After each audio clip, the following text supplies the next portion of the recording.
chaque fois. Non, mais c'est vraiment si merveilleux que Dieu nous ait donné ce merveilleux secret spirituel.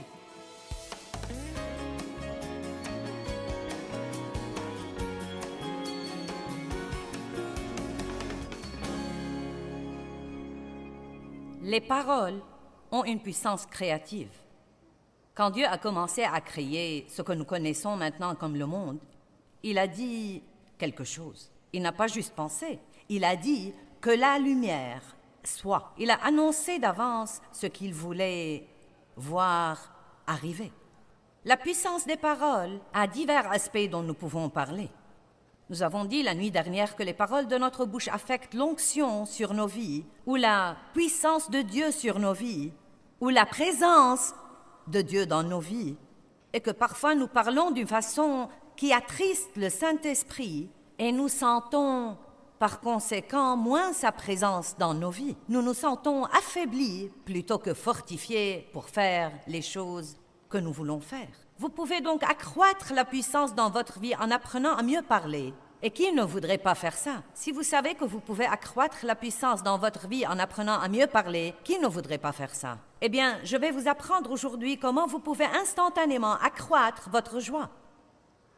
Instantanément. Non, mais vous pourriez avoir cet après-midi plus de joie que vous n'auriez eu si vous n'étiez pas là aujourd'hui pour écouter ce que je me prépare à vous dire. Parce que vos paroles affectent non seulement votre niveau de joie, mais encore le niveau de joie de toutes les personnes qui vous entourent. Votre salut a-t-il atteint votre bouche? Votre bouche est-elle sauvée? Je me souviens que le Seigneur, il y a très longtemps, m'a dit « Tu sais, Joyce, tu es sauvée, mais tu n'en as sûrement pas l'air. Il est temps que ta bouche soit sauvée aussi. » Et donc, je crois que Dieu a amené certains d'entre vous ici parce qu'il est temps que vous mettiez vos lèvres sur l'autel.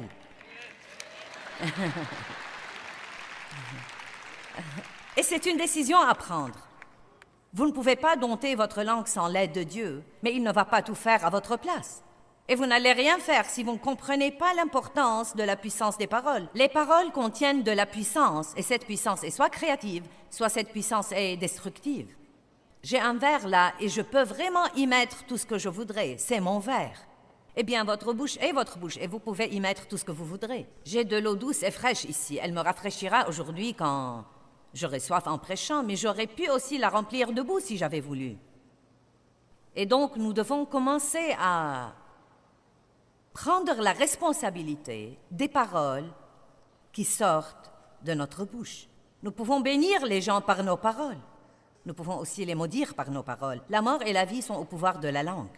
Regardons Jacques 1, 26.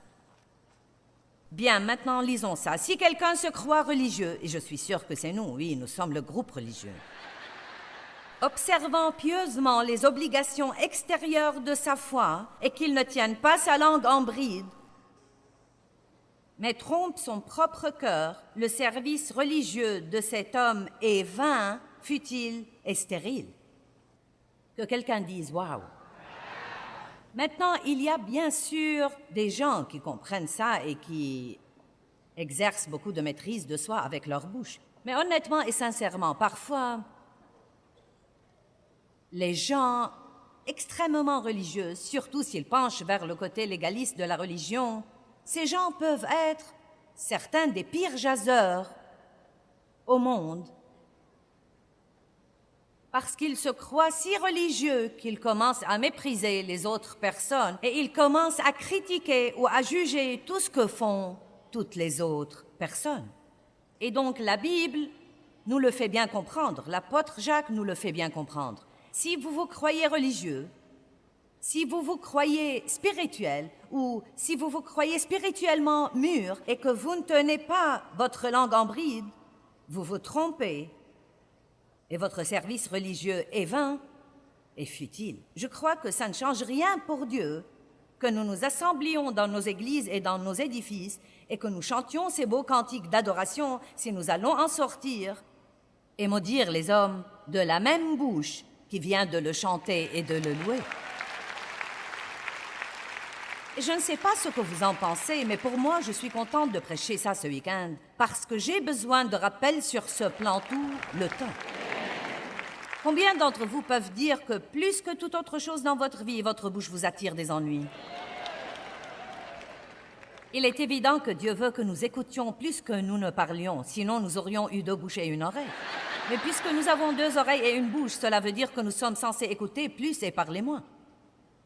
Sois prompt à écouter, lent à parler et lent à te mettre en colère. Comment puis-je vous donner un moyen d'accroître instantanément votre joie? Regardons 1 Pierre 3, verset 10. Que celui qui veut jouir de la vie, combien d'entre vous veulent jouir de la vie? Je veux vraiment jouir de ma vie. Je ne vais avoir qu'une seule occasion de le faire. Et croyez-moi, plus on vieillit, plus on est convaincu qu'on veut jouir de tout le temps qui nous reste. Parfois, quand on a 20 ans, on croit qu'on a toute la vie à gaspiller, mais le temps passe très vite et j'ai déjà vécu plus qu'il ne me reste de ma vie et je suis bien déterminée à jouir de ce qui me reste. Et donc, j'ai passé beaucoup de temps pendant les quelques dernières années à guetter les voleurs de joie dans ma vie. Et c'est ce que fait le diable, c'est un voleur de joie. Le voleur ne vient que pour tuer, voler et détruire. C'est son seul but, vous rendre malheureux, voler toutes les bonnes choses que Dieu vous a données en Christ. Mais Jésus a dit, je suis venu afin que vous jouissiez de la vie et que vous l'ayez abondamment, complètement, jusqu'au débordement. Non pas un petit peu, mais un tout petit bout de joie, à peine pour vous débrouiller, mais une joie débordante, une joie abondante qui bouillonne en vous et rejaillit sur tous les autres. Dieu veut vous utiliser pour rendre les autres heureux. Dieu veut vous utiliser. Arrêtez de vous attendre à ce que tous les autres vous rendent heureux et commencez à trouver les moyens de rendre les autres heureux. Et je vais vous donner une poignée de ces moyens aujourd'hui. Plus vous rendez les autres heureux, plus vous serez heureux dans votre vie parce que nous moissonnons ce que nous semons. Chaque fois que vous avez besoin de quelque chose, commencez à la donner.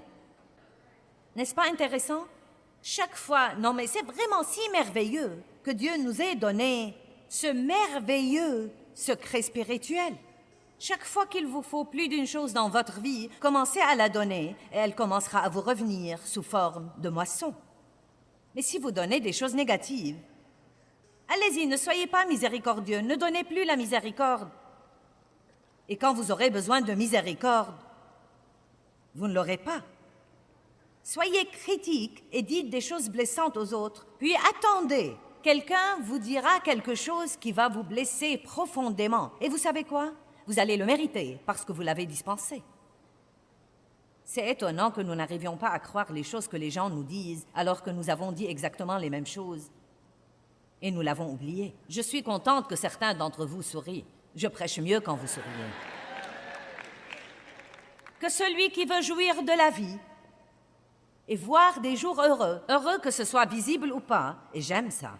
Donc il dit essentiellement que même si vous avez un jour qui n'est pas très bon dans le naturel, vous pouvez toujours en jouir si vous faites ceci. Gardez votre langue de tout mal et gardez vos lèvres des paroles trompeuses. Alors, comment pouvons-nous donc nier que notre joie est liée à ce que nous disons? Que celui qui veut jouir de la vie, certains d'entre vous pensent, ça ne peut pas être aussi simple que ça. Eh bien, essayez. Qu'est-ce que vous avez déjà dit ce matin?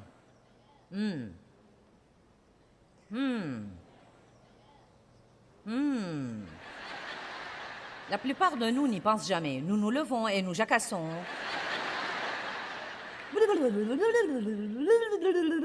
Toute la journée. Des milliers et des milliers de paroles dont la plupart sont inutiles.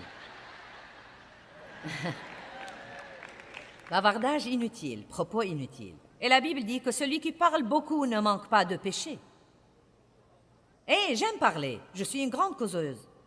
Mais j'ai appris que je dois dire des choses qui ont une puissance positive en elles et ne pas dire des tas de trucs qui vont empoisonner mon esprit et l'esprit de tous ceux qui m'entourent. Amen. Vous pouvez utiliser votre bouche pour être une bénédiction pour les autres. Les paroles sont puissantes. Le monde est plein de paroles. Des paroles dans les livres, des paroles à la télé, des paroles dans les magazines, des paroles dans les journaux, des paroles dans les écoles. Nous sommes instruits par les paroles. La connaissance vient des paroles. Les paroles sont très, très importantes. Et pensez que nous pouvons choisir les paroles que nous voulons prononcer et que nous pouvons en faire soit de bonnes choses, soit de mauvaises choses, est un grand privilège. Mais chaque fois que nous avons un privilège, c'est aussi une énorme responsabilité. Amen. Qui veut prendre la responsabilité de ces paroles? Bravo, je suis d'accord avec vous. Ça va venir. C'est un côté que vous devez probablement étudier de temps en temps toute votre vie. Car la bouche, la langue ressemble à un animal sauvage. Et j'ai un verset pour le confirmer. La langue ressemble vraiment à un animal sauvage et vous devez la maîtriser. Et le seul moyen de faire ça, c'est de compter vraiment sur Dieu et d'en faire une prière quotidienne. Il y a 2 ou 3 versets que je proclame sur ma vie, presque tous les jours. Que les paroles de ma bouche et la méditation de mon cœur soient agréables devant toi. Et Dieu met une garde à ma bouche afin de ne pas pécher contre toi par ma langue. Le roi David priait ces choses.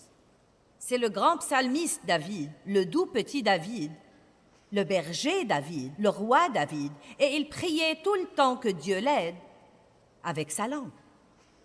Nous devons comprendre que ce n'est pas quelque chose que nous pouvons assumer tout seuls. Satan utilise la bouche des gens pour apporter la douleur et la peine, mais Dieu veut l'utiliser pour apporter la joie et la paix. Vous pouvez édifier avec votre bouche, vous pouvez démolir. Vous pouvez soit édifier et exhorter, soit complètement dégonfler les autres. Vous pouvez soit susciter la réussite des gens par ce que vous leur dites, soit causer leur échec par ce que vous leur dites. Quelle responsabilité vous assumez? Si vous voulez jouir de votre vie, gardez votre langue du mal. Eh bien, quelles sont les choses qui seraient considérées comme mal? Le commérage? La critique? N'est-ce pas étonnant? Revenons au commérage. N'est-ce pas étonnant la rapidité avec laquelle les mauvaises nouvelles circulent? Je vous dis la vérité. Quelqu'un à l'autre bout du monde fait quelque chose de mauvais. Et en 24 heures, tout le monde le sait. Je me demande ce qui arriverait si les bonnes nouvelles allaient aussi vite. Car il y a de bonnes choses qui se passent aussi. Mais pour quelque raison, la chair humaine, quand elle n'est pas contrôlée par Dieu, n'est pas aussi intéressée à raconter les bonnes choses qu'à raconter les mauvaises choses. La chair a un petit frisson pervers en disant « Vous n'allez pas croire ce que je vais vous raconter. »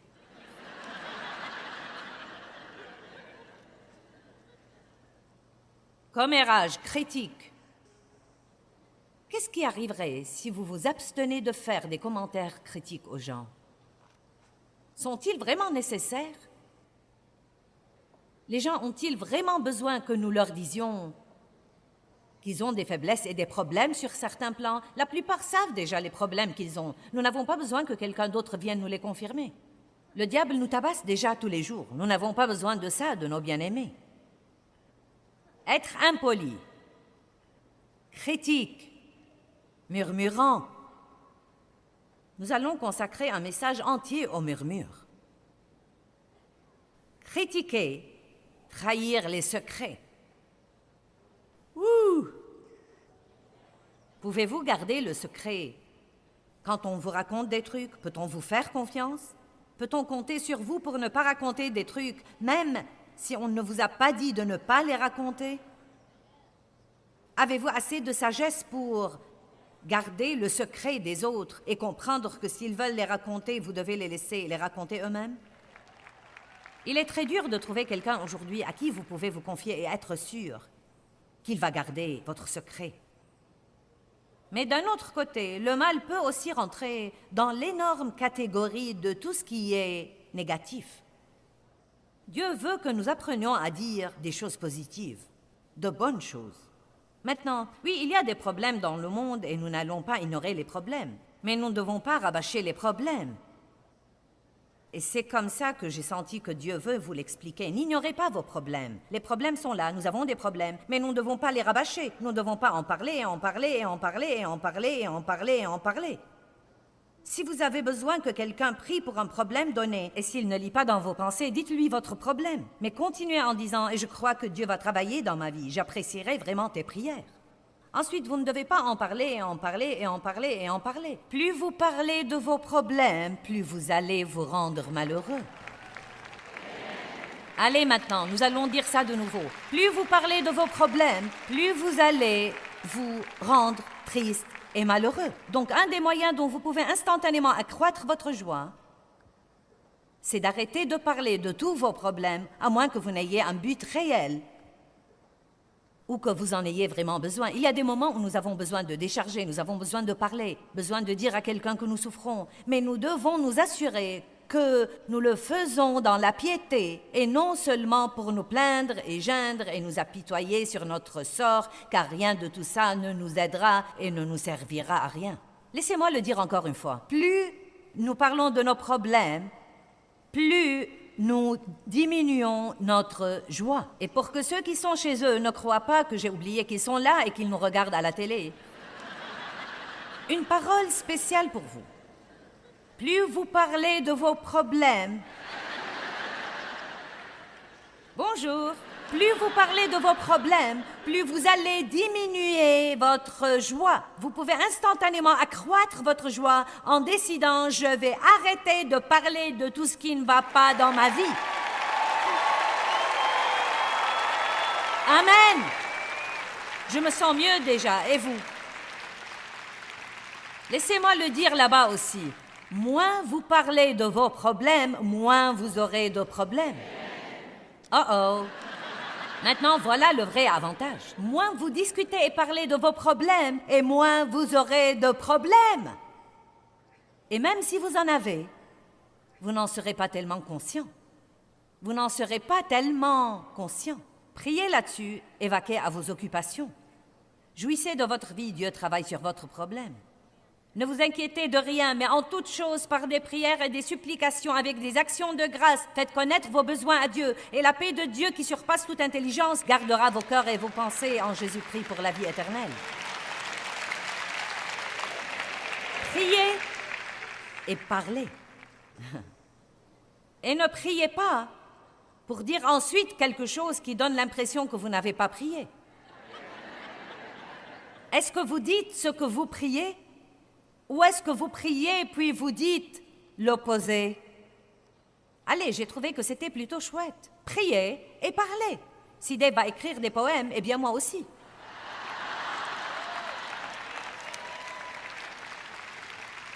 Vous voyez, parfois je crois que nous devons faire attention de ne pas prendre l'habitude de juste de prier comme une activité religieuse ou une obligation. Mais quand nous prions et que nous demandons à Dieu de changer quelque chose dans nos vies, est-ce que nous libérons notre foi et nous croyons vraiment à ce moment-là, au moment où nous prions, que Dieu va travailler sur cette situation? Au moment où je prie et que je reçois l'exaucement dans mon esprit, oui, il va y avoir une période d'attente, nous recevons par la foi et la patience. Mais laissez-moi vous dire quelque chose. Après avoir prié, ce que nous disons pendant que nous attendons l'exaucement de la prière est très, très important. Je me demande combien de fois nous prions, puis nous changeons d'avis dans les 24 heures suivantes et nous réduisons nos prières à néant en disant de notre bouche que rien ne va jamais changer. Oh, crois-moi, je prie pour mon mari tout le temps. Et 10 minutes plus tard, tu sais quoi, cet homme ne changera jamais.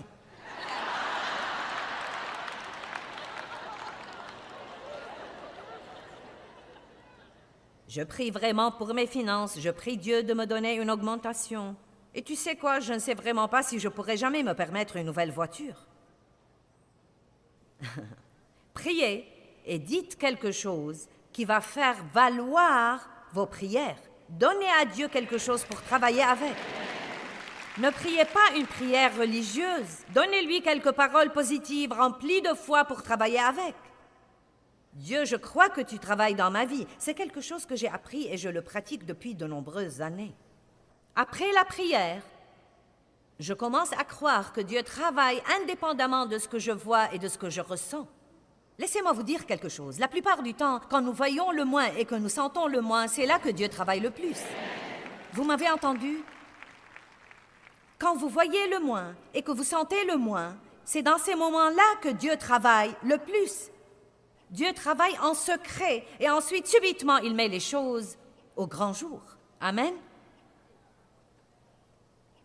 Vous devez donc être positif et croire.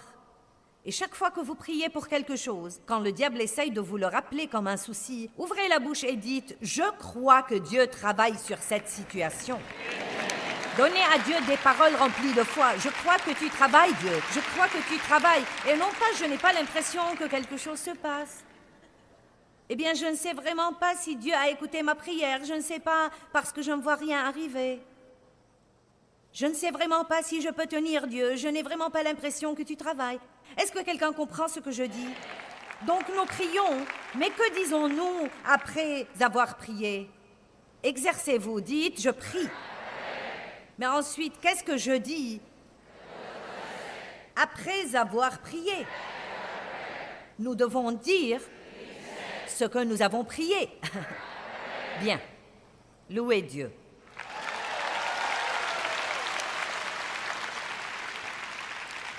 Nombre 13.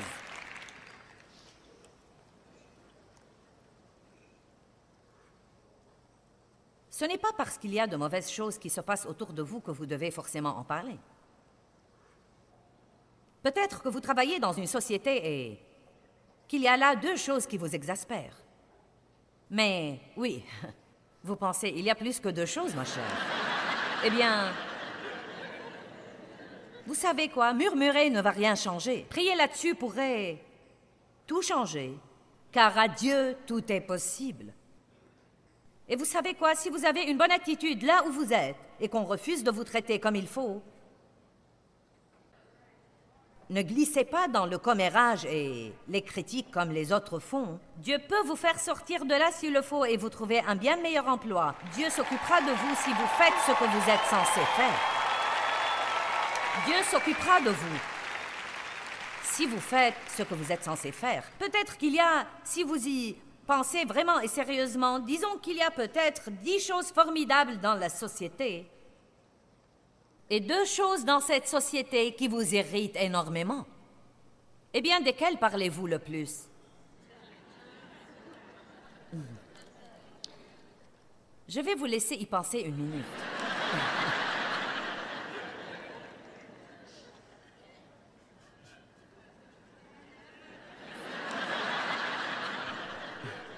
Il faut prendre un peu de temps. Je ne veux pas passer trop vite sur ce point. Vous voyez, nous ne devons pas être comme ça. Nous pouvons prier pour les 2 problèmes, puis nous pouvons continuer à remercier Dieu pour les choses formidables.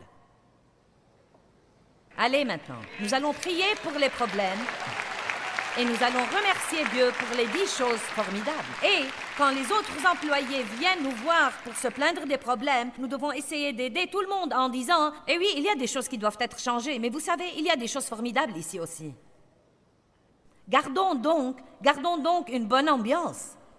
Allez, qui veut travailler dans une bonne ambiance plutôt que dans une mauvaise ambiance? Eh bien, vous pouvez aider à choisir l'ambiance où que vous soyez. Vous, nous les croyants, nous devons être responsables de l'atmosphère. Eh bien, si seulement l'ambiance était meilleure, eh bien, faites quelque chose là-dessus. Ne vous limitez pas à supporter. Écoutez, si vous avez un autocollant sur votre voiture et une croix autour du cou,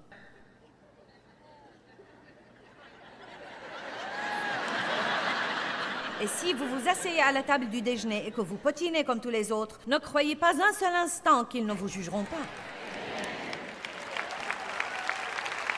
Nous devons porter du fruit, et non seulement un tas d'autocollants et des bijoux chrétiens. Vous devez commencer à agir comme Dieu veut que vous agissiez, car même les croyants qui vous tentent de pécher vous jugeront sévèrement si vous faites ça. Ils ont besoin de vous voir ferme et fort et donnant l'exemple dans le monde où nous vivons aujourd'hui. Nous sommes censés être des lumières dans un lieu obscur et un des moyens dont nous pouvons allumer ces lumières, c'est de fermer nos bouches.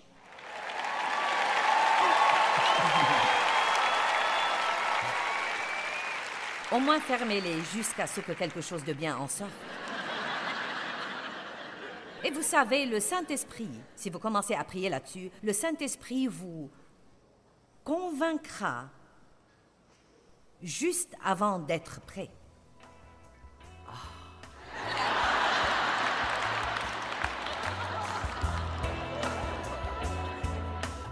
Proverbe 15, 23 dit qu'on éprouve de la joie à donner une réponse de sa bouche. Vous savez, la langue douce est une arbre de vie. Les paroles contiennent de la puissance et elles peuvent être soit créatives, soit destructives. Je suggère que nous prenions tous l'habitude de confesser les vérités de la parole de Dieu à haute voix, et ces vérités accroîtront certainement notre joie.